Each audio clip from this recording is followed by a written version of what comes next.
अस्सलाम वालेकुम। आज हमारा लेक्चर नंबर 2 स्टार्ट होगा।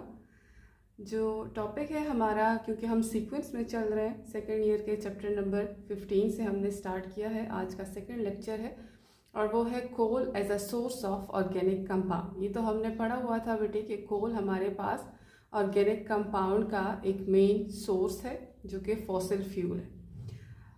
जो आज का टॉपिक है वो है बेटे कि कोल से, क्योंकि ये एक सोर्स है ऑर्गेनिक कंपाउंड्स का, तो कोल से हम बाकी कंपाउंड्स, ऑर्गेनिक कंपाउंड्स कैसे डिराइव करते हैं, कैसे ऑब्टेन करते हैं। इसके लिए बेटे प्रोसेस होता है destructive distillation of coal. Distillation किसको कहते हैं? डिस्ट्रक्टिव डिस्टिलेशन ऑफ कोल समझने से पहले हमें डिस्टिलेशन को देखना है। डिस्टिलेशन ये एक सेपरेशन टेक्निक है। Distillation is the separation of mixture components on the basis of boiling points। ठीक है बेटे, यानी कि हमारे पास अगर कोई डिफरेंट कंपोनेंट्स का, डिफरेंट कंपाउंड्स का मिक्सचर हो तो हम उनके बॉइलिंग पॉइंट के बेस पे उनको जो सेपरेट करते हैं उस टेक्निक को कहते हैं डिस्टिलेशन। ठीक हो गया। यानी ये किन कंपाउंड्स के लिए यूज होता है? मिक्सेबल मिक्सचर के लिए होता है, और वो मिक्सचर बेटे जो कि फिल्ट्रेशन या सॉल्वेंट एक्सट्रैक्शन से सेपरेट नहीं होते, उनके लिए हम प्रोसेस यूज करते हैं distillation. Distillation is the separation of mixture components on the basis of boiling points. Mixable mixtures के लिए यूज होता है which can not be separated by filtration और सॉल्वेंट एक्सट्रैक्शन। ठीक हो गया। अब डिस्ट्रक्टिव डिस्टिलेशन क्या है? डिस्ट्रक्टिव तो नॉर्मल वर्ड है, तोड़ने को कहते हैं, ब्रेक करने को, सेपरेट करने को। लेकिन डिस्ट्रक्टिव डिस्टिलेशन होती है in the absence of oxygen और in the absence of air at high temperature. Distillation का प्रोसेस लेकिन in the absence of oxygen at high temperature. Destructive distillation को हम पायरोलिसिस भी कहते हैं। The separation of different organic compounds from coal on the basis of boiling point in the absence of oxygen and at high temperature is called destructive distillation of coal। I hope अब आपको बेटे समझ आ गई है। Destructive distillation is also called pyrolysis and it is the separation technique of different organic compounds from coal on the basis of boiling point in the absence of oxygen and at high temperature is called destructive distillation of coal। कोल के लिए बेटे हमारे पास एक process होता है, procedure होता है, इसको हम डिस्ट्रक्टिव डिस्टिलेशन कहते हैं। यहाँ मैंने थोड़ा आपको एक्सप्लेन करने की कोशिश की है क्योंकि आपका SLO बेस है बेटे। तो हमारे पास बेटे फॉर एग्जाम्पल ये एक टेस्ट ट्यूब है, ठीक है, ये बर्नर लगा हुआ है और इस टेस्ट ट्यूब के अंदर हमने कोल के पीसेस रखे हैं। ठीक है, कोल के पीसेस रखे हुए हैं और ये डिलीवरी ट्यूब के साथ कनेक्ट है बेटे। यहाँ कोल्ड वाटर का बीकर है, ठीक हो गया, और ये कॉर्क के जरिए से बेटे इसका ये एंड जो टेस्ट ट्यूब का ओपन एंड है, कॉर्क के जरिए से हम इसको क्लोज करते हैं ताकि ऑक्सीजन अंदर ना जा सके। ठीक हो गया। और यहाँ पे एक आपको नजर आ रहा होगा एक आउटलेट बनाया गया है। ठीक हो गया। अब इसके बाद बेटे जब यहाँ कोल रख के बर्नर ऑन करते हैं, इसको हम हीट करते हैं, तो कोल से हमारे पास बेटे 4 किस्म के प्रोडक्ट्स बन जाती हैं। फर्स्ट वन है बेटे कोल गैस, सेकेंड है कोल टार, फिर है बेटे ammoniacal liquor and then coke. ठीक है, कोल से हमारे पास 4 टाइप्स के प्रोडक्ट्स बन जाती हैं, coal gas, ammoniacal liquor, coal tar and coke. अब इसका प्रोसीजर बेटे कैसे होता है? यहाँ पे हमने कोल का पाउडर लिया हुआ है। पाउडर आपको पता है सरफेस एरिया का, मैंने आपको बताया हुआ था बेटे कि सरफेस एरिया इंक्रीज होने से रिएक्शन इंक्रीज हो जाता है। अब बेटे ऑक्सीजन क्यों नहीं चाहिए हमें? ऑक्सीजन इसलिए नहीं चाहिए कि जब ऑक्सीजन आएगा बेटे तो ये कंबस्टन का प्रोसेस हो जाएगा, कोयला जल जाएगा, जो कोल है वो बर्न हो जाएगा, कंबस्ट हो जाएगा। तो हम ऑक्सीजन के एब्सेंस में ये प्रोसेस करते हैं। तो सबसे पहले जो आपके पास प्रोडक्ट सेपरेट होगा, सबसे पहले जब आप इसको बर्न करेंगे वो कंपाउंड्स आएंगे बेटे, या वो कंपोनेंट्स आएंगे जिनका बॉइलिंग पॉइंट लो होगा। तो सबसे पहले आपके पास आता है बेटे H2। सबसे पहले बेटे आपके पास आता है H2, ठीक है। प्लस कार्बन मोनोऑक्साइड गैस और साथ ही CH4 मीथेन गैस। ये तीन बेटे पहले सेपरेट हो जाते हैं, hydrogen gas, carbon monoxide gas and methane CH4 gas. ये यहाँ से आके बेटे इस डिलीवरी ट्यूब के जरिए से आके यहाँ इस कोल्ड वाटर में आ जाते हैं। क्योंकि ये गैसेस बेटे नॉन पोलर है और वाटर में ये सॉल्युबल नहीं है, तो ये यहाँ से बेटे बबल आउट हो जाते हैं। जो आउटलेट बनाया है यहाँ से ये बबल आउट हो जाएंगे।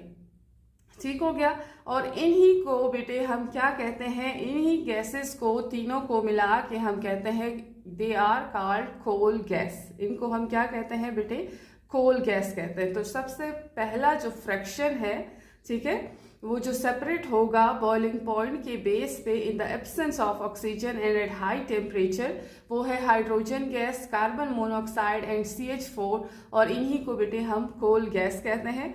अब आप कहोगे बेटे कि आपकी बुक में ये टॉपिक बहुत शॉर्ट सा गिवन है, लेकिन चूंकि आपका SLO बेस एग्जाम होता है, SLO बेस हमारी पढ़ाई है फेडरल बोर्ड में, तो उसके अकॉर्डिंग मैं आपको ये टॉपिक करवा रही हूँ। ठीक हो गया।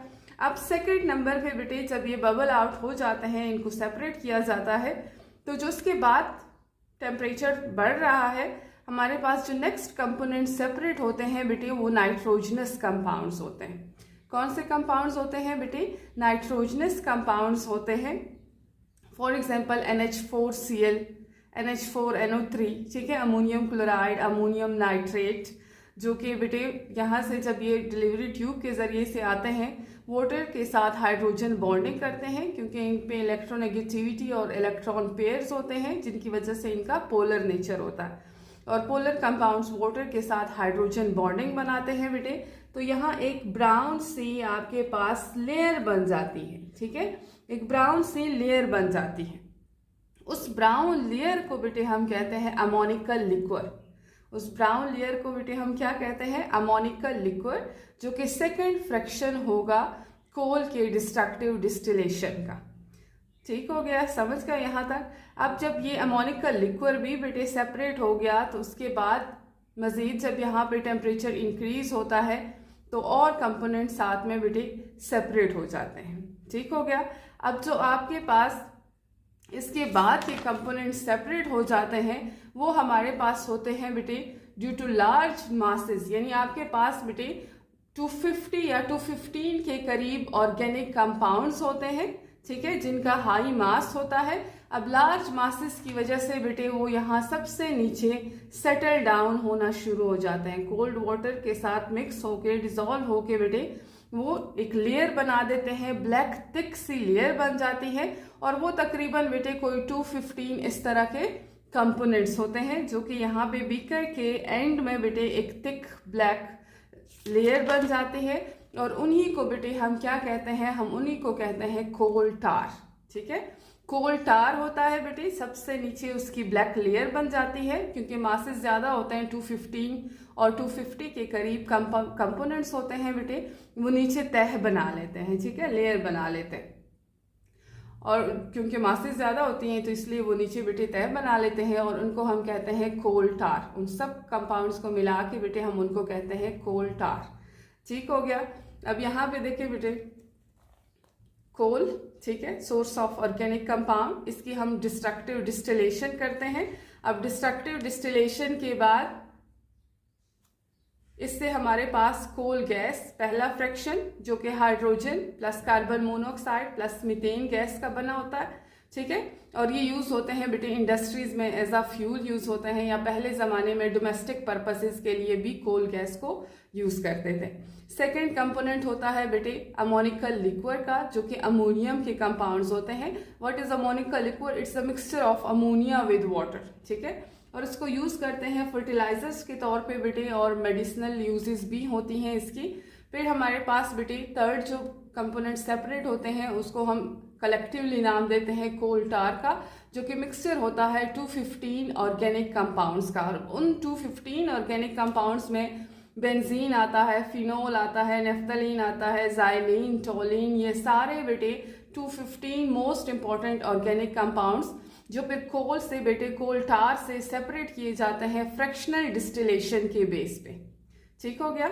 अब आप देखो बेटे फ्रैक्शनल डिस्टिलेशन के बेस पे कोल टार से 215 ऑर्गेनिक कंपाउंड्स बेटे सेपरेट हो जाते हैं। जो सबसे एंड में बेटे रह जाता है, जब कोल टार से ये कंपाउंड्स जो इम्पोर्टेंट कंपाउंड्स हैं इनको सेपरेट किया जाता है तो रेसिड्यू पीछे रह जाता है। उस रेसिड्यू को बेटे पिच कहते हैं, PITCH, पिच।